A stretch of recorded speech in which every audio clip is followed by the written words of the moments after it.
Bismillahirrahmanirrahim. Assalamualaikum warahmatullahi wabarakatuh. Salam sejahtera untuk kita semuanya. Anak-anak, kita bertemu lagi di pelajaran ekonomi akuntansi. Pada pertemuan hari ini kita melanjutkan materi tentang jurnal akuntansi perusahaan dagang. Materi ini melanjutkan pembahasan di pertemuan sebelumnya, yaitu karakteristik perusahaan dagang. Tujuan pembelajaran pada pertemuan hari ini diharapkan di akhir pembelajaran kalian bisa menjelaskan jurnal khusus perusahaan dagang, dan walaupun pada perusahaan dagang kita menggunakan jurnal khusus, namun jurnal umum juga masih diperlukan. Pengertian jurnal khusus ini ada dua pengertian. Yang pertama, bahwa jurnal khusus merupakan jurnal yang dikelompokkan sesuai dengan jenis transaksi. Artinya bahwa pada perusahaan dagang banyak sekali transaksi yang sejenis. Misal pada satu periode terjadi beberapa kali penjualan tunai misalnya, dan mungkin beberapa kali terjadi pembelian secara kredit. Nah, transaksi-transaksi yang sejenis itu akan dicatat di jurnal yang berbeda-beda. Kemudian pengertian jurnal khusus yang kedua, mungkin ini akan lebih jelas bahwa jurnal khusus adalah jurnal yang dirancang dan dibuat secara khusus untuk mencatat transaksi yang bersifat sama dan sering terjadi berulang-ulang pada perusahaan. Jenis-jenis jurnal khusus. Jurnal khusus pada perusahaan dagang terdiri dari 1. Jurnal pembelian. Jurnal ini digunakan untuk mencatat transaksi pembelian barang dagangan maupun barang lainnya secara kredit. Nah, pada transaksi perusahaan dagang, transaksi pembelian tidak hanya dilakukan secara kredit saja, namun ada kalanya transaksi dilakukan secara tunai. Nah, untuk transaksi pembelian secara tunai tidak dicatat di jurnal pembelian ini, melainkan akan dicatat di jurnal yang lain. Yang kedua, jurnal penjualan. Jurnal penjualan digunakan untuk mencatat transaksi penjualan barang dagangan atau barang lainnya secara kredit. Nah, pada transaksi penjualan perusahaan dagang, maka ada kalanya transaksi dilakukan secara tunai. Namun, untuk transaksi penjualan secara tunai tidak dicatat di jurnal penjualan ini, melainkan akan dicatat di jurnal yang lainnya. Yang ketiga adalah jurnal penerimaan kas.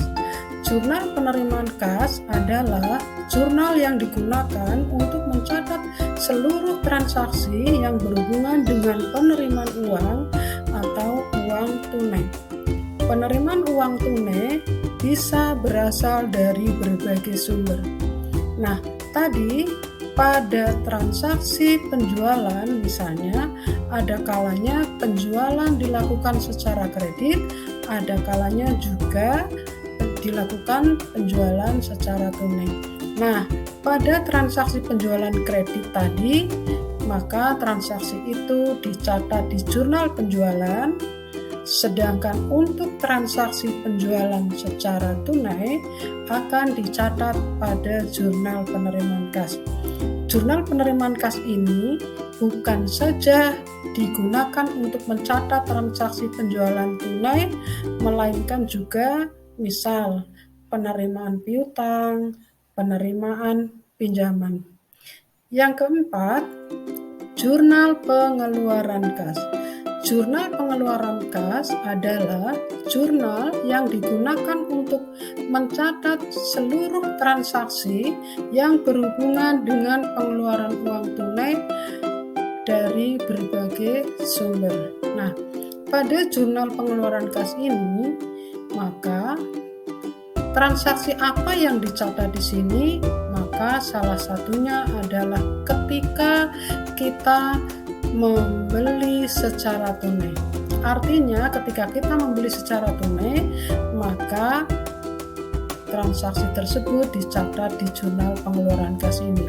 Selain itu, transaksi-transaksi yang bisa dicatat pada jurnal pengeluaran kas ini yaitu contoh, membayar gaji karyawan, membayar sewa kios, membayar listrik, membayar rekening air, membayar telepon, bayar utang, dan lain sebagainya.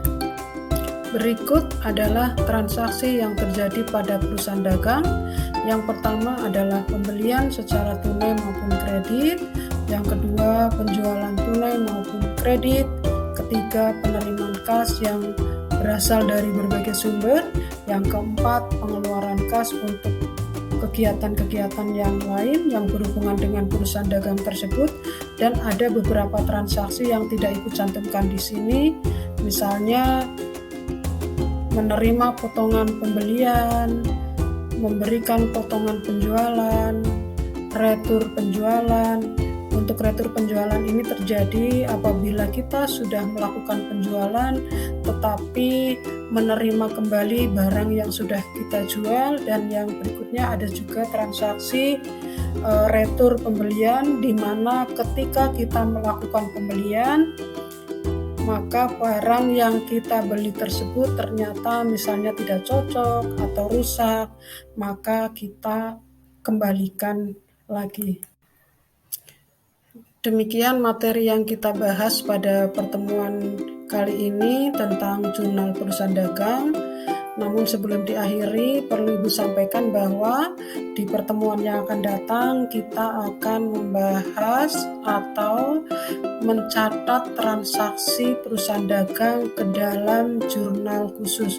Oleh karena itu, setelah ini Ibu tugaskan kepada kalian untuk mempersiapkan format-format jurnal khusus tersebut yang terdiri dari format jurnal pembelian, format jurnal penjualan, jurnal penerimaan kas maupun jurnal pengeluaran kas, dan jurnal umum juga perlu dipersiapkan untuk pembahasan di pertemuan yang akan datang.